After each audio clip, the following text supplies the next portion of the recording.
Yo, so what's going on, guys? I'm back here today with another book review. Today I'm going to be reviewing Deep Work by Cal Newport, Rules for Focused Success in a Distracted World.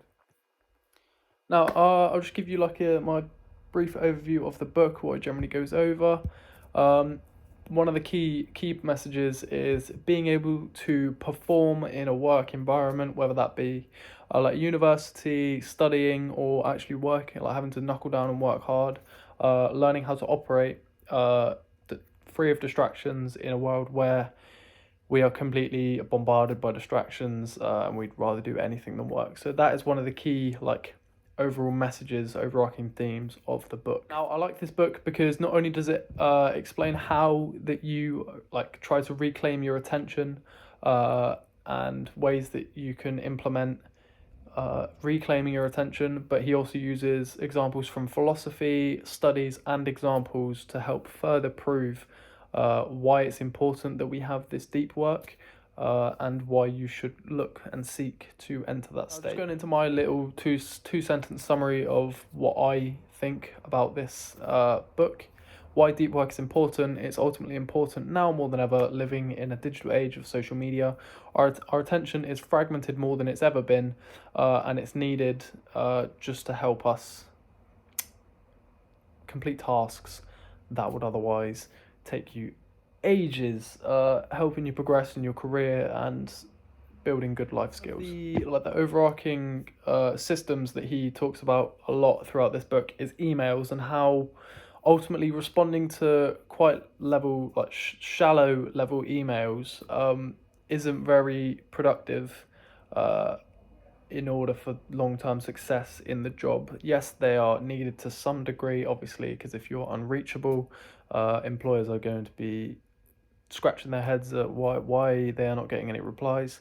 So he stresses later on in the book how we need to find a balance between being unreachable and being attached to email. There needs to be a good balance. I'm just gonna read one of the more impactful passages that I personally deemed from the book. It'll be up on screen so you can read along, and it goes as follows. Like fingers pointing to the moon, other diverse disciplines from anthropology to education, behavioral economics to family counseling similarly suggest that the skillful management of attention is the sine qua non, probably butchered that, of the good life and key to improving virtually every aspect of your life. So again, further down, he refers to a cancer patient, about how he chose to live his life. And you'll also see as follows that our brains construct our worldview based on what we pay attention to. If this man focused on the cancer diagnosis, his life would become unhappy and dark. But if you focus instead on an evening martini, your life becomes more pleasant. Even though the circumstance in both scenarios is the same, as Gallagher summarizes, who you are, what you think, feel, and do, what you love is the summary of what you focus on. And that, I think, is a very important piece of it's a drawn out version of when they say the glass half full, glass half empty, and it provides an interesting insight to how people operate. And if you choose to focus on the negative stuff that's going on in your life, it will drag you down. Whereas if you try to look on the bright side, then it just becomes a bit less miserable, to be honest, from what I've gathered.